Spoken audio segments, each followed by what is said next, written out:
l'éducation qui fait de fois que certaines personnes ne peuvent pas se conformer à l'institution ou à l'organisation.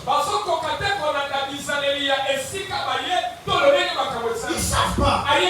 Quand vous mettez la discipline, généralement remarquez, il y a des gens qui sont insensibles à l'ordre. Quand vous dites seulement, on a dit on commence à 8 heures. Ça les chatouille. Il veut seulement dire non. Et cette personne a des grâces. Cette personne a des dons. Cette personne a l'onction. Dieu ne viendra pas éduquer.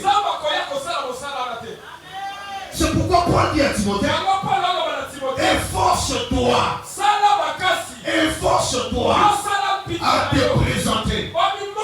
Il ne dit pas, je prie pour toi. On ne prie pas pour l'éducation de quelqu'un. On éduque quelqu'un. Il n'y a pas de démon de mauvaise éducation. Est-ce que vous comprenez ça? Il n'y a pas un démon de mauvaise éducation. L'éducation, c'est la sémence sociale. C'est la sémence de l'environnement, de la famille, de l'école, du quartier, de l'église. C'est ça l'importance de l'église. Je vous ai dit en semaine ici. Il y a des personnes qui ne peuvent pas aller au mariage parce que leur obstacle n'est pas un démon, mais c'est leur éducation. Qui est ce garçon-là qui va épouser une fille mal éduquée? Même si elle est belle comme la sirène du fleuve Congo. Non, la beauté ne suffit pas. Je vous ai dit en ce que votre beauté peut même constituer l'obstacle de votre vie.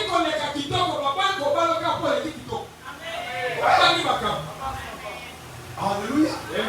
Il faut savoir comment faire.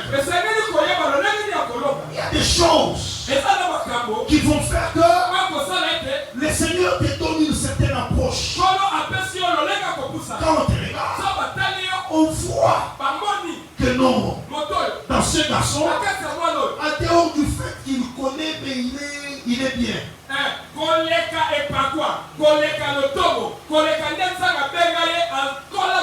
Sois un bon garçon dans l'église.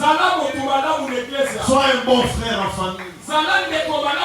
Sois une bonne sœur à l'église. Les enfants ils parlent le visage à tout moment.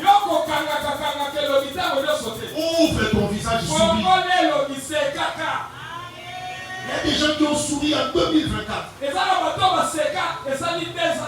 On est en 2026. On n'a plus jamais revu le sourire. Sois heureux. Tu sais, il y a des gens dans cette église, je ne les ai jamais vus heureux. Mais quand ils ont touché l'argent, je ne les ai jamais vus heureux. Alors tu poses des questions. C'est que ma maman qui donne combien la nuit. Il y en a besoin de bonnes nouvelles.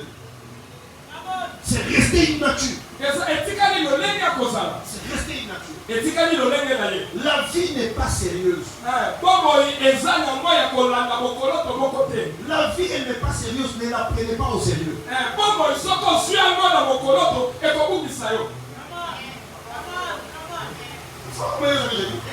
Mais cette vie ici, elle est injuste.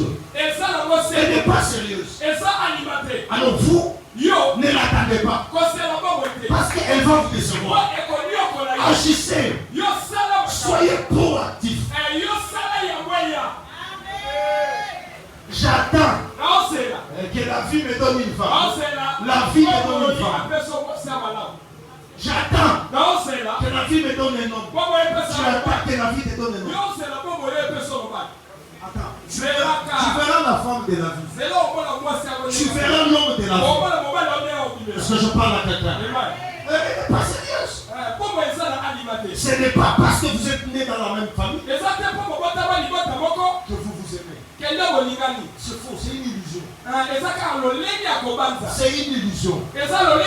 Laisse seulement que Dieu te bénisse. Tu verras comment ton grand frère va réagir. Attends, toi. Attends seulement que Dieu te bénisse. Hein, Foster? Que Dieu te bénisse seulement. Et puis appelle Golgotha. Tu dis Golgotha, Dieu m'a béni. Tu vas voir le fils de ta mère. Je ne parle pas le fils de la vivante de ta mère, mais le fils de ta propre mère. Tu regardes, tu dis est-ce que ça c'est mon sang? Le véritable ennemi qui sait te battre, c'est ton propre sang. C'est ton propre sang. Demande à David. David est parti dans les sépulcres avec le nom d'Absalom. Il n'est pas allé avec le nom de Philistins.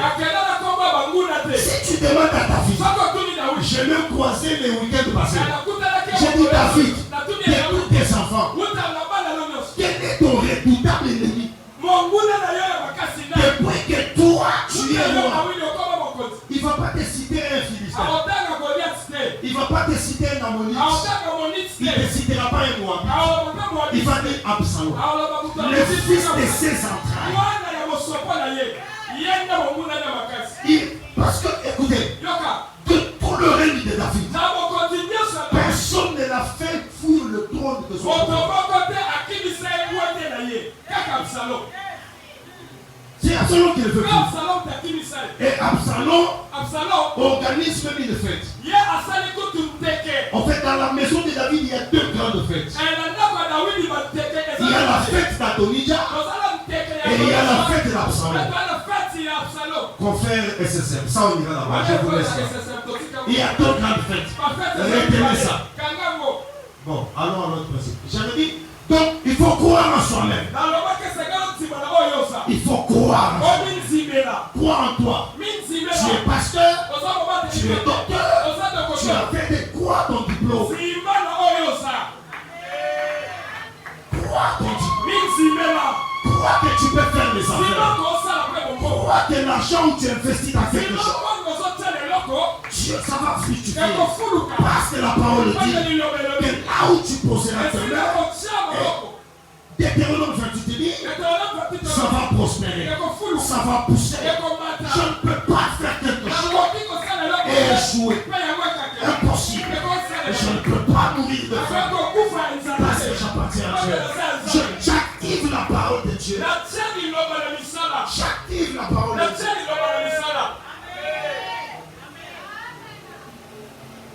J'étais au Cape Town. On prêchait avec mon mari. Le pasteur vient me dire avec sa femme. Ils nous ont pris, on est allé déjeuner. On était dans un luxueux restaurant à Century City. C'est comme ça qu'on appelle l'endroit. Alors on parlait avec eux. On a passé toute une journée en train de parler ministère. Alors le pasteur et sa femme me disent, il apôtre, dans cette église, personne ne donne de l'argent. On ne peut pas. Nous-mêmes nous nous débrouillons pour venir terminer les choses. J'ai dit c'est vrai. Pourquoi ils ne donnent pas? Ils sont comme ça. Le lendemain, je suis venu à l'église. Il dit vous là. On m'a dit que vous ne donnez pas. Maintenant, prouvez-moi que le pasteur a tort. Alors chacun de vous venez. Ils se sont mis debout. Je dis, toi tu donnes 5 000 rands. Toi tu donnes 2 000. Toi tu donnes 1 000. Toi tu donnes 500. Toi tu donnes autant. Jusqu'au hier. Maman est là. On continue à demander comment on me l'envoie. Tu as compris ce que je dis? Non seulement qu'ils sont donnés en une nuit. Parce que je reprenais l'avion demain. J'ai regardé le pasteur. Il faut croire en ce que tu fais.